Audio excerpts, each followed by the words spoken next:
Hi అండి, ప్రతి ఇంట్లో కుట్టు మిషన్లు ఉన్నాయి. ఎప్పుడో ఒకప్పుడు ఈ ప్రాబ్లం అయితే ఖచ్చితంగా వస్తుంది.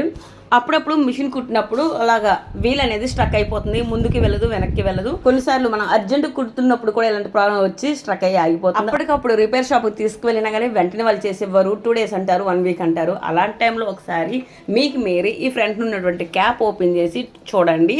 ఈ విధంగా వీల్ అటు ఇటు మూవ్ చేస్తే కనుక మనకి అక్కడ కనిపిస్తుంది ఏదైనా స్ట్రక్ అయిందా ఏంటని కనిపిస్తుంది. ఈ విధంగా ఒక స్క్రూ ఉంటుంది, ఎక్కువ శాతం ఇదొకటి, ఈ పక్కన ఒక చిన్న స్క్రూ ఉంటుంది. ఎక్కువగా ఈ రెండింటి వల్ల ప్రాబ్లం వస్తుంది. ఒక్కసారి ఫ్రంట్ ఉన్నటువంటి క్యాప్ ఓపెన్ చేసి మీరు చూడండి. ఈ విధంగా స్క్రూ ఏమైనా లూజ్ అయితే కనుక దాన్ని టైట్ చేసుకోండి. ఇక్కడ పెద్ద స్క్రూ అయితే లూజ్ అయిపోయి పడిపోయింది కదా, దీన్ని ఈ 2 హోల్ని ఈక్వల్గా పెట్టుకుని ఆ స్క్రూ అయితే టైట్ చేశాను. జస్ట్ 5 minutesలో మన మిషన్ అయితే రిపేర్ అయిపోయి చక్కగా వర్క్ చేసుకోవచ్చు. ఇలాంటి చిన్న రిపేర్ వస్తే ఎలా చేసుకోవాలనేది ఇంకో వీడియో కూడా పోస్ట్ చేశాను. మీకు మిషన్ ఉందనుకుంటే ఆ వీడియో కూడా చెక్ చేయండి, మీకు బాగా యూజ్ అవుతుంది. మీకు ఈ వీడియో యూస్ఫుల్ అనుకుంటే ఒక లైక్ చేసి కామెంట్ చేసేయండి.